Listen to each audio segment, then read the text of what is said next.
Buenas tardes. Bien, abran su Biblia en Segunda de Crónicas, capítulo 24.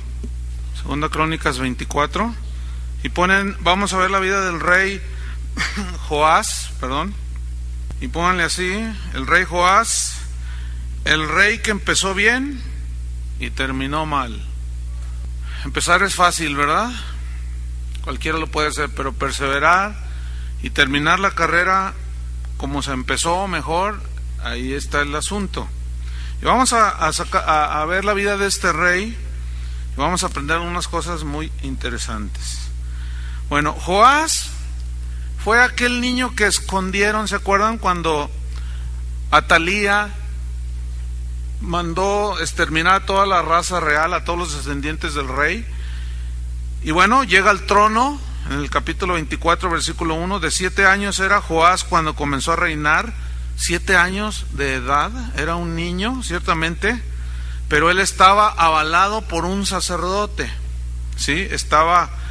Tenía como un tutor, y así tenía que ser porque era el único que quedaba del linaje, y así eran las reglas de ese tiempo en cuanto a los herederos de un reino. Entonces dice, de 7 años era Joás cuando comenzó a reinar, y 40 años reinó en Jerusalén.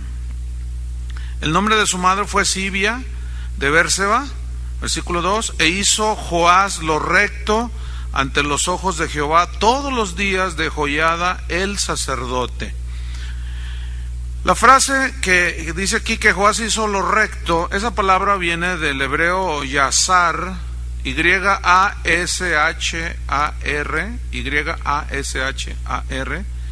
yasar, que significa justo, hizo lo justo, o sea, lo equitativo, como Dios había mandado. Entonces, así empezó Joás haciendo lo recto. Vamos a Deuteronomio capítulo 6, versículo 18, porque él conocía esta parte de la escritura. Deuteronomio 6, 18, él la conocía y empezó bien. Y así empiezan algunos en el ministerio bien, muy entusiastas, haciendo las cosas bien. Dice, la instrucción era, y haz lo recto y bueno ante los ojos de Jehová. Hay que hacer lo bueno y lo recto delante de ¿quién?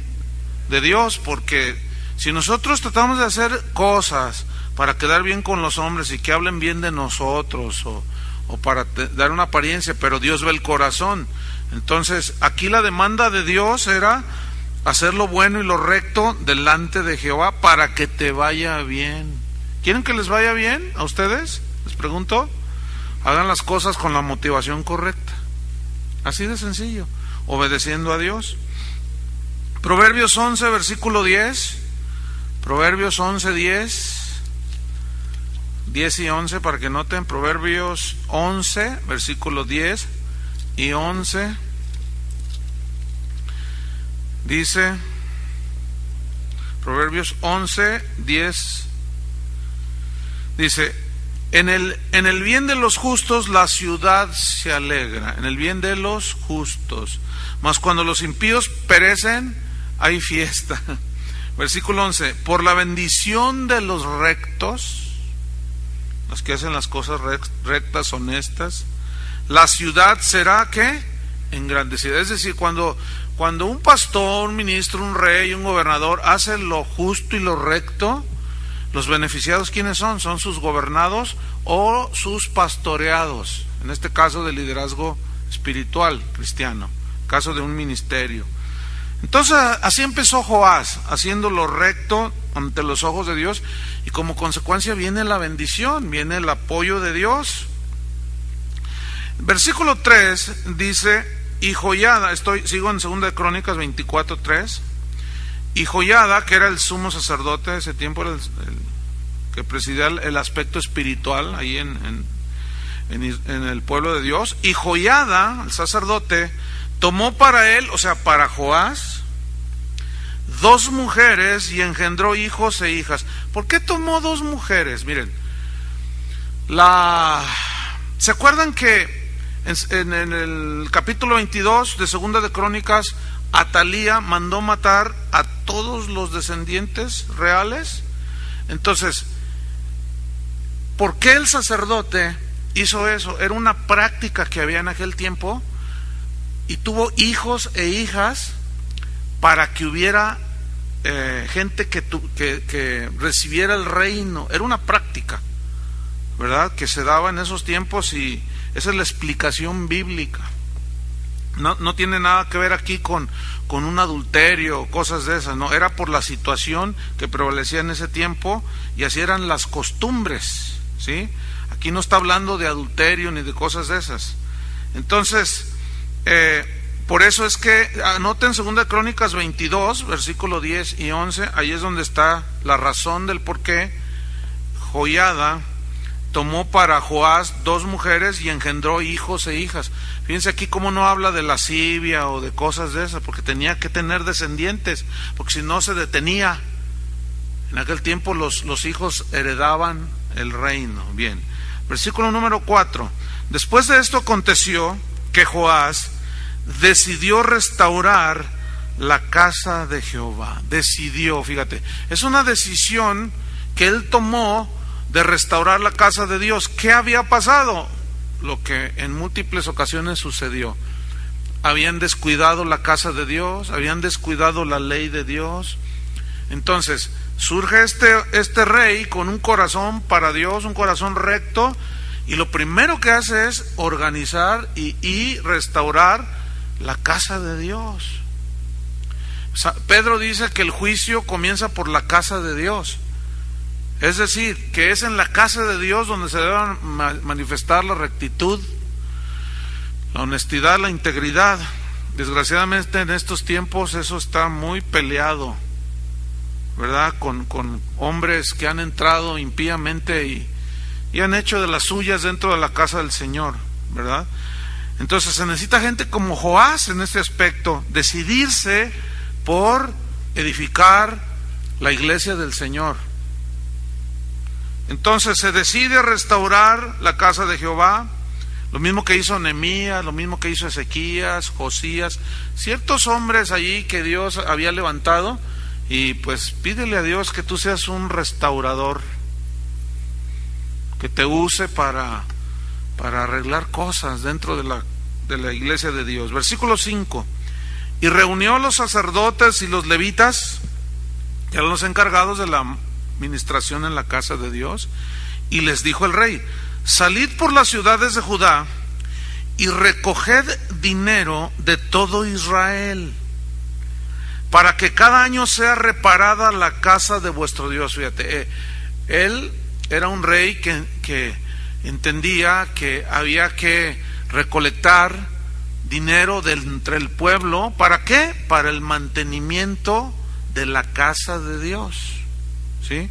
Ahora, esto que hizo Joás era un mandamiento que la ley decía que Dios le había dado a Moisés, que debían de hacer los hijos de Israel. Ahorita vamos a ver un poco más adelante de este aspecto. Entonces él les dice: vayan y recojan dinero de todo Israel. O sea, era una ofrenda, una colecta que ellos deberían de ir a todo el pueblo, y todos deberían de cooperar, porque era la casa de Dios. Es lo mismo hoy en el Nuevo Testamento. Todos debemos de cooperar, de dar, para que la casa de Dios, o los lugares de reunión, los ministerios, y por ejemplo aquí como tenemos este edificio, pues este edificio necesita mantenimiento, ¿no es cierto? Se paga luz, se paga agua, necesita reparaciones constantemente, el mobiliario, ¿y quiénes son los que los usan? Pues ustedes mismos, ¿verdad? Entonces aquel que no corresponde dando para el mantenimiento de la casa de Dios no ha entendido un elemento importante dentro de la vida cristiana.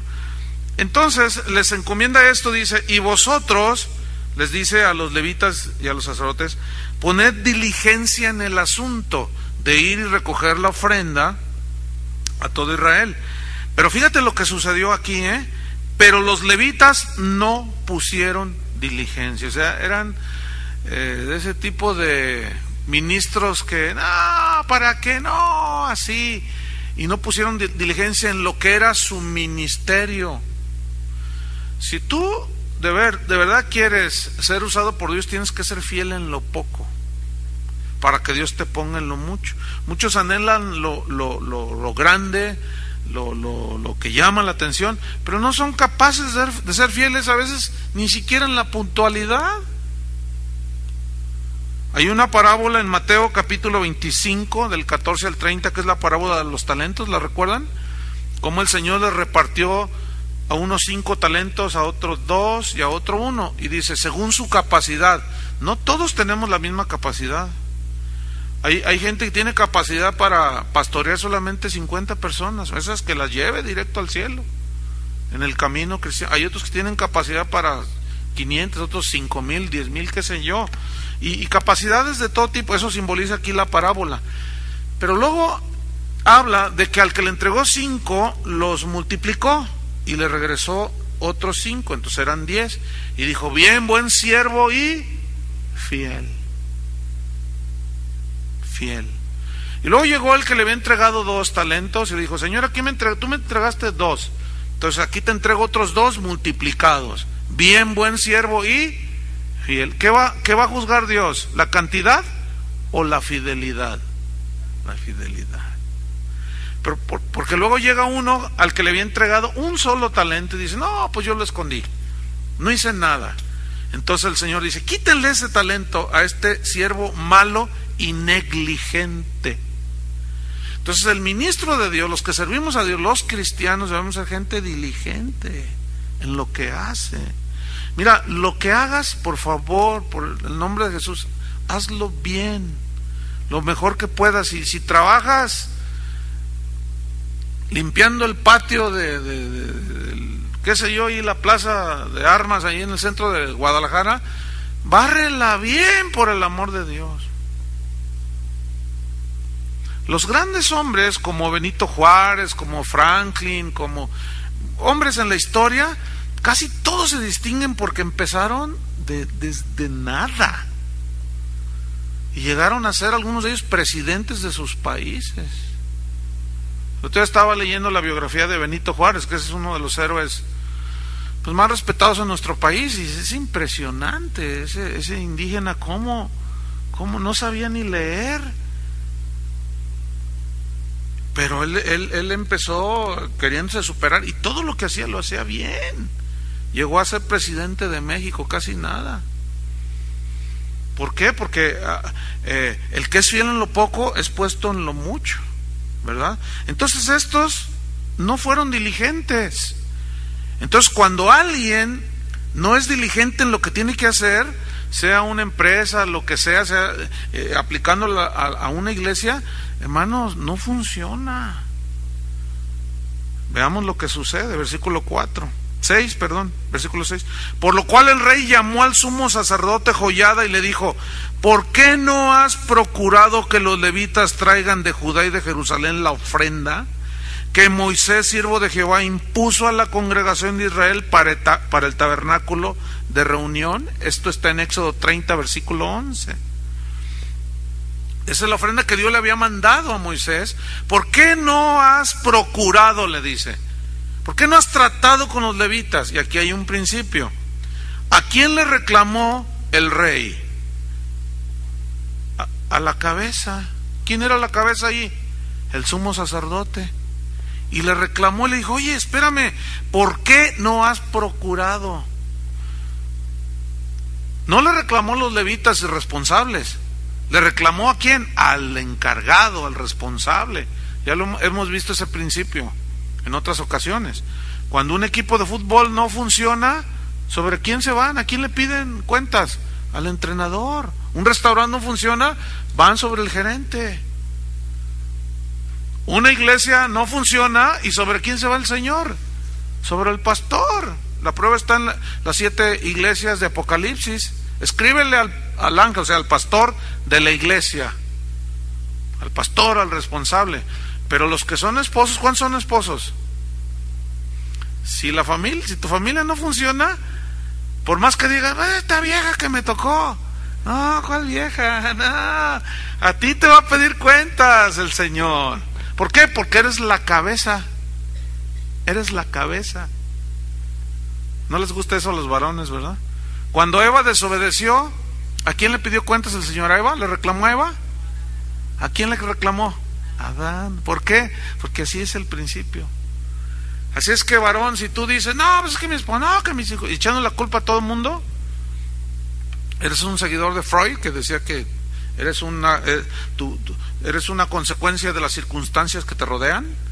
No, discúlpame, si tú dices que eres cristiano y tú eres hombre, eres cabeza de hogar, sobre ti va. ¿No les gustó, verdad, varones? Pues ni modo, lo siento mucho. Pues aunque les dijera que les va a pedir cuentas a tu esposa, los estaría mintiendo y va a llegar. Es mejor que sepas que es a ti el que te va a pedir cuentas, ¿no? Lo mismo en una congregación. No funciona bien el asunto, ¿y sobre quién va el Señor? Cuando hay algo que nosotros no, yo como pastor no soy diligente en algo del funcionamiento de la congregación, el Señor va sobre mí. Después trata también con los irresponsables, ¿no? Pero ¿por qué va por la cabeza? Porque la cabeza, el responsable es el que tiene que poner orden. Entonces, pastor que no aplica disciplina en su iglesia, pobre. Pastor que no es diligente en lo que tiene que hacer como pastor, ay, ay, ay. Seguimos leyendo. Versículo 7. Entonces le está reclamando Joás a Joiada. Le dice en el versículo 7, porque la impía Atalía y sus hijos habían destruido la casa de Dios. Y además habían gastado en los ídolos todas las cosas consagradas de la casa de Jehová. ¿Qué hicieron con los bienes y el dinero? Gastaron en sus ídolos. Qué increíble, ¿no? ¿Qué hacen los cristianos de hoy? Esto me suena así como a conciertos. La gente, fíjense, los cristianos de hoy gastan más en su entretenimiento cristianoide que en lo que le dan a Dios. No, y luego todavía algunos cristianos se esfuerzan por comprar su entrada VIP al concierto, ¿verdad? ¿Saben lo que significa VIP? Es unas iniciales en inglés que significan personas muy importantes. Entonces tú, pero ese boleto te cuesta 1,500 pesos o $150. Yo quisiera ver que dieran una ofrenda para las misiones de esa cantidad. No dan ni 20 centavos y gastan en sus ídolos. Y eso es una ofensa a Dios. ¿A poco creen que Dios no está al pendiente de lo que hacemos con nuestro dinero?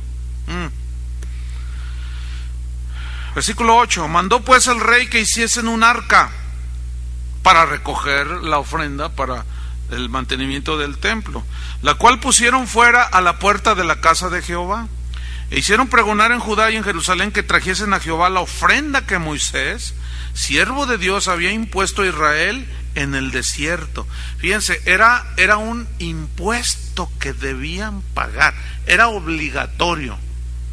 Ahora, ¿esto está vigente hoy? No, porque ya no estamos bajo la ley, ya no es obligatorio. Ya lo estamos viendo los que son de casa de oración. Yo les estoy dando una serie. Entonces, ¿esto de obligatorio está vigente? No. En el Nuevo Testamento estamos bajo la gracia y la gracia da más que bajo la ley, ¿no es cierto? Transforma nuestro corazón. Entonces, no, ahora cada uno dé como propuso en su corazón, no por necesidad, o sea, tengo que hacerlo, refiriéndose a esto. Porque Dios ama al dador alegre, y aquí era de ley. Entonces Dios ama al que no necesita, el que no está bajo la ley, que no es que tengo que dar, no es que no tienes que dar, es que doy. ¿Qué más? ¿En qué más puedo gastar mi dinero, por el amor de Dios? ¿Qué no es en las cosas de Dios? Bueno, obviamente en la familia, etcétera, pero en las cosas de Dios. Entonces él cita Éxodo 30, versículo 11 al 16. Aquí es donde está estipulado cómo debía de ser ese impuesto. Era un impuesto, ¿sí?, que ellos debían de pagar. Versículo 10. Y todos los jefes y todo el pueblo se gozaron. Fíjate, dentro de esa imposición estaba una alegría. No les importó que era algo impuesto, lo dieron con buena gana, porque todo esto venía de Dios. Todo lo que tenga que ver con la restauración de las cosas de Dios, el Espíritu Santo impulsa a los creyentes que son obedientes. Entonces con gozo trajeron esas ofrendas, se gozaron. Y estoy en el versículo 10, y las echaron en el arca hasta llenarla. O sea que fue una ofrenda abundante. Versículo 11. Y cuando venía el tiempo para llevar el arca al secretario del rey por mano de los levitas, cuando veían que había mucho dinero, venía el escriba del rey y el que estaba puesto por el sumo sacerdote, y llevaban el arca, o sea, ahí con testigos, estaban ahí los contadores, a ver, que nadie metiera mano, porque era dinero de Dios. Dice, y él estaba puesto por el sumo sacerdote, y llevaban el arca y lo vaciaban y la volvían a su lugar. Pero fíjense, ahí iba el escriba del rey, que estaba puesto, que llevaba, a ver, revisaba. Era como el contralor, ¿no? Era como el que manejaba allí, llevaba las cuentas de los dineros, y dice, a ver, usted no le meta la mano. Así lo hacían de día en día y recogían mucho dinero. Fíjate, qué tremendo. Versículo 12. Y el rey Joiada, el sumo sacerdote, lo daban, o sea, el dinero, a los que hacían el trabajo del servicio de la casa de Jehová. Y tomaban canteros y carpinteros que reparasen la casa de Jehová, y artífices en hierro y bronce para componer la casa. Hacían pues los artesanos la obra, y por sus manos la obra fue restaurada, y restituyeron la casa de Dios a su antigua condición y la consolidaron. Mira, aquí hay un principio bien importante. Juntaron el dinero que era destinado para la casa de Dios. ¿Qué hizo el rey y qué hizo el sacerdote? ¿Lo dieron a quién?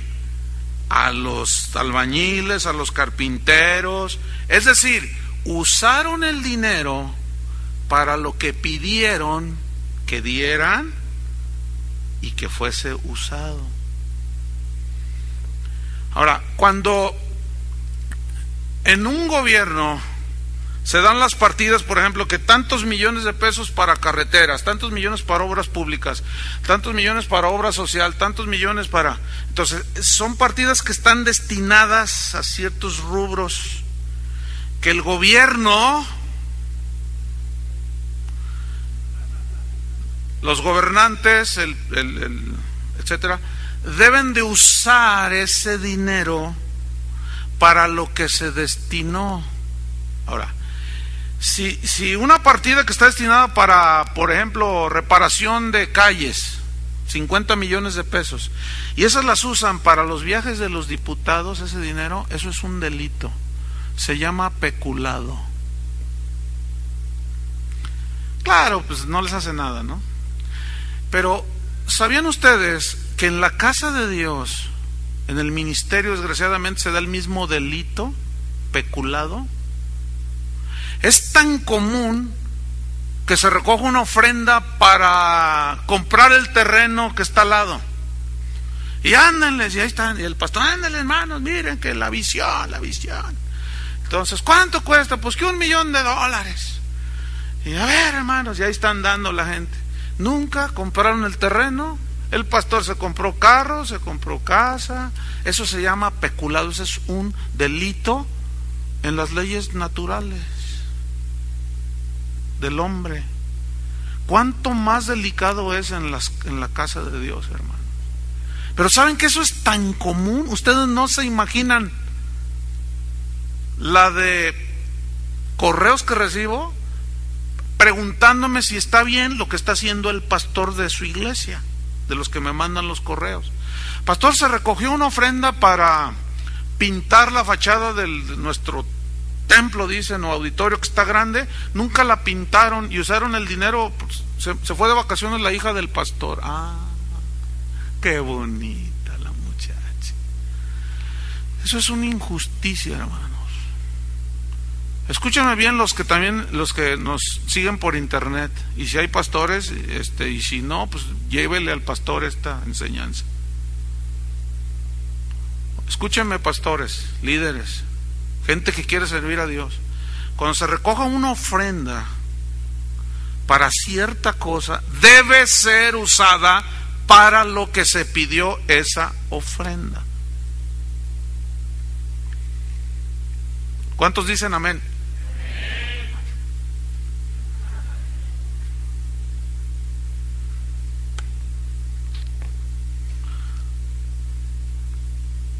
Ese amén estuvo muy flojo, no me gustó. ¿Qué deben de hacer? Yo sé que aquí hay estudiantes de otras congregaciones.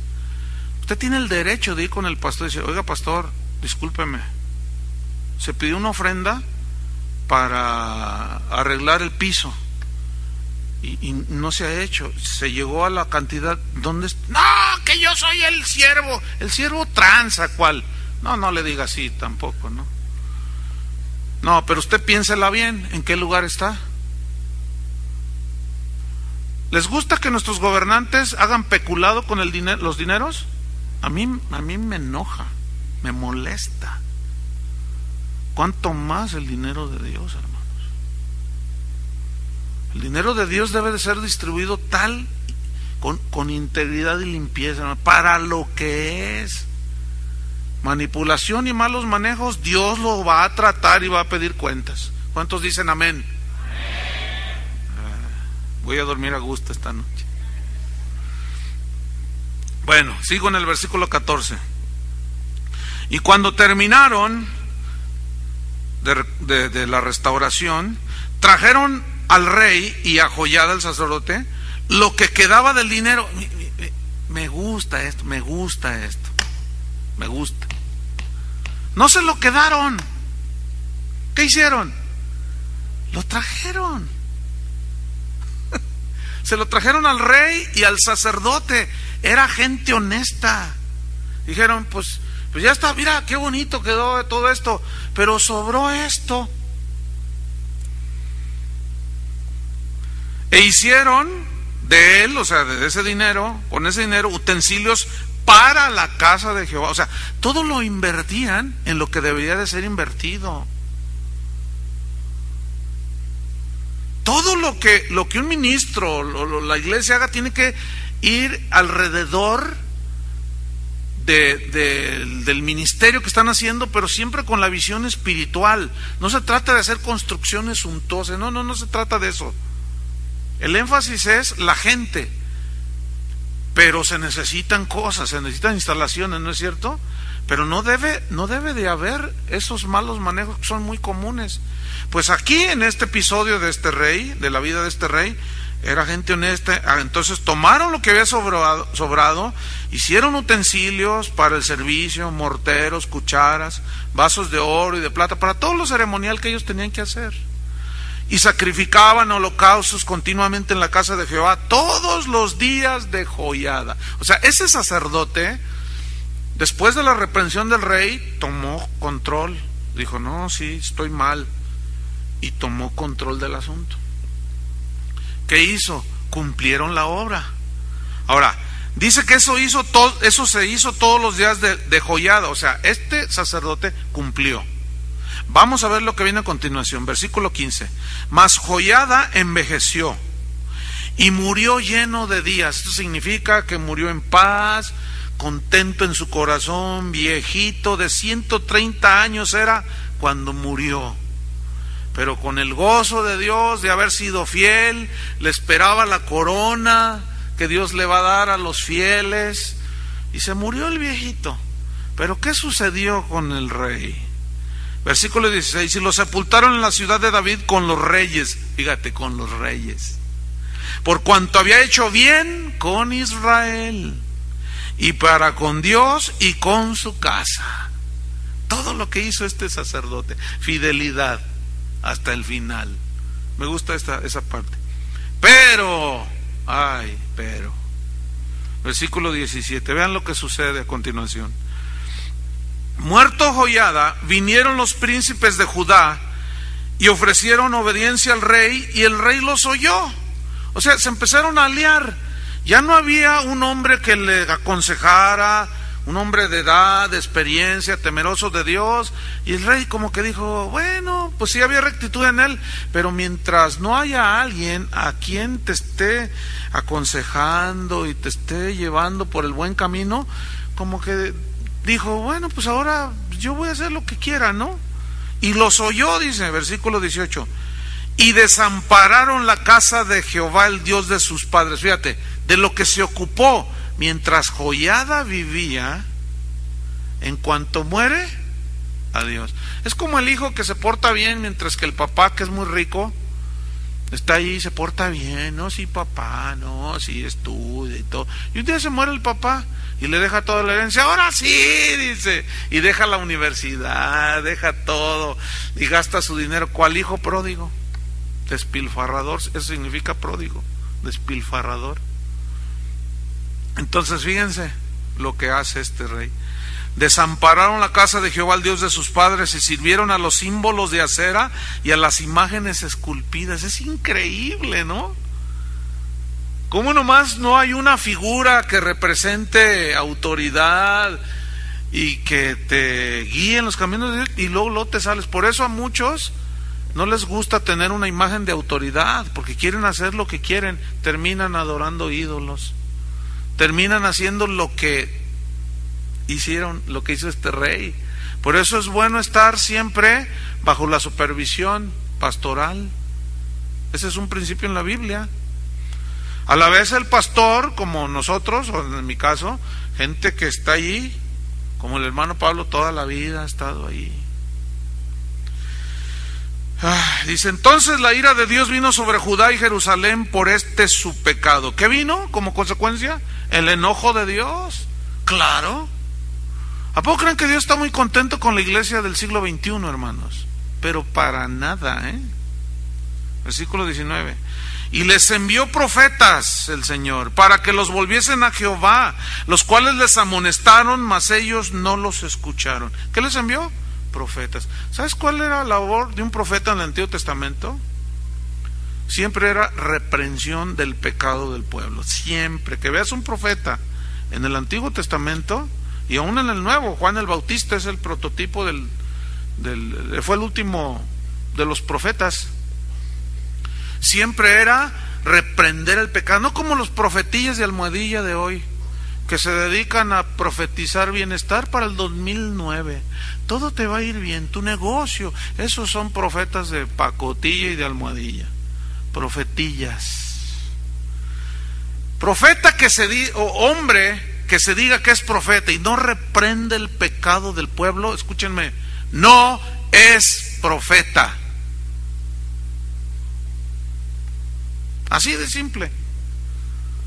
Se jactan de ser profetas y nunca reprenden el pecado de la gente y las tranzas que hay, porque ellos muchas veces son los generadores de la corrupción.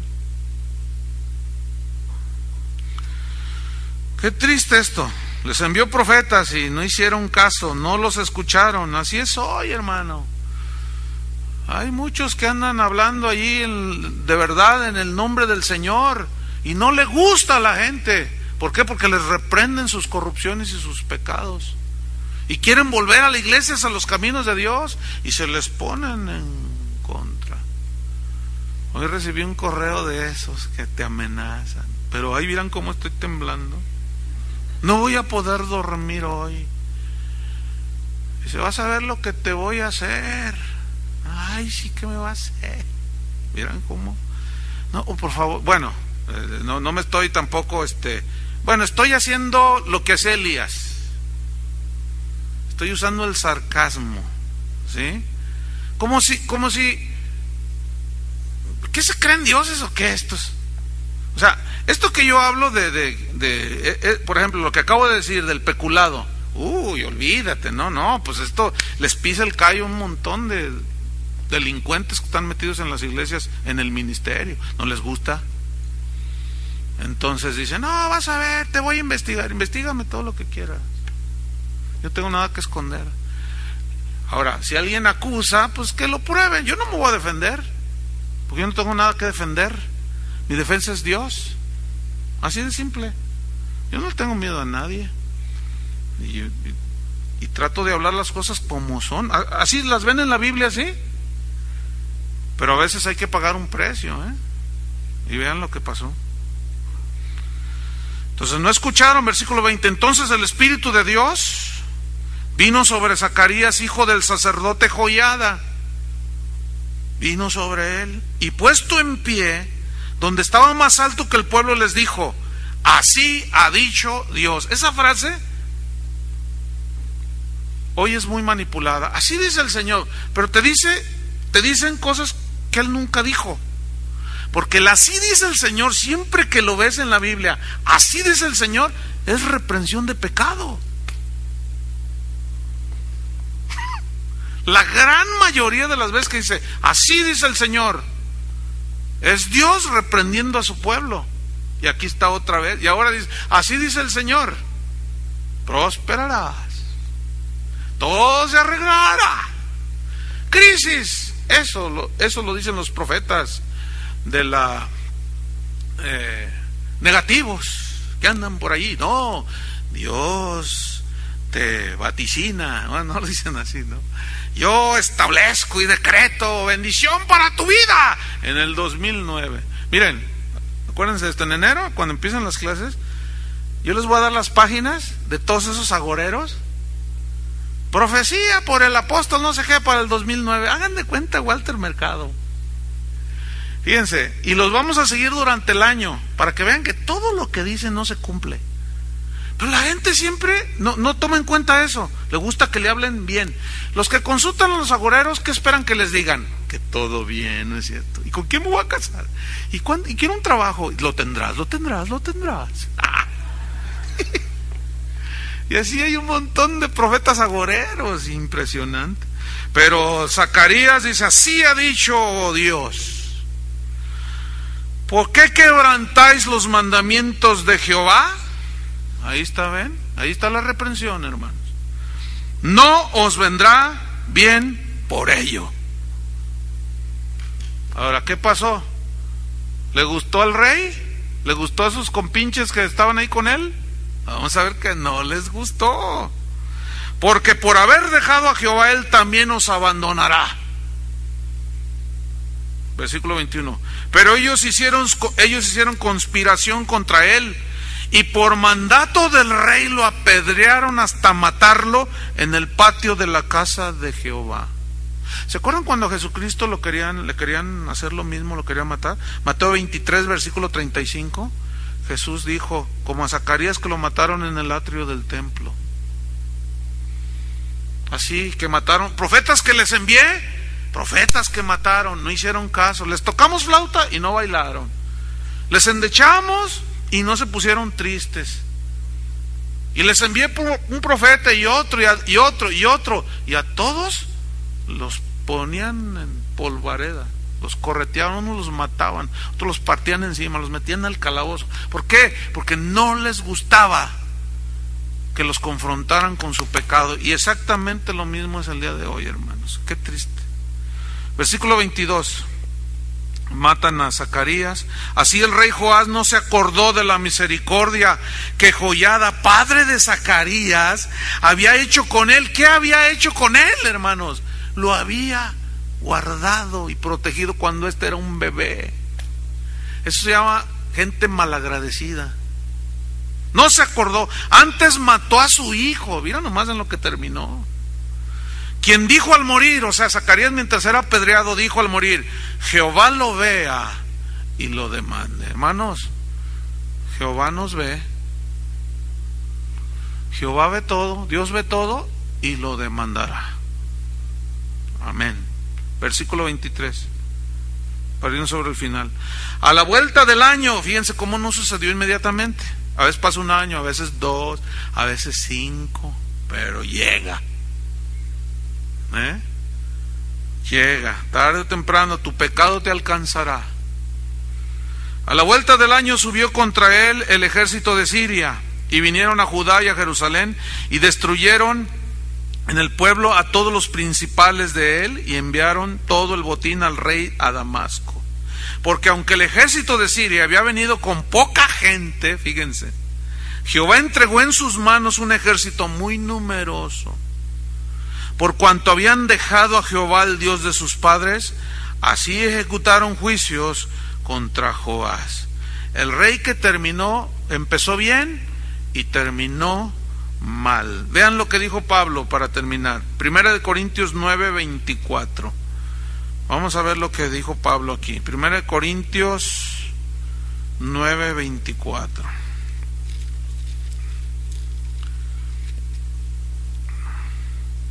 Dice así: ¿no sabéis que los que corren en el estadio, todos a la verdad corren, pero uno solo se lleva el premio? Corred de tal manera que lo obtengáis. Todo aquel que lucha, de todo se abstiene. Ellos, o sea, los corredores en el estadio, a la verdad, para recibir una corona corruptible, pero nosotros una incorruptible. Estas son las recompensas que el Señor va a dar. ¿A quién? A los fieles. Versículo 26. Así que yo de esta manera corro. ¿Cómo? Hacia la obtención del galardón.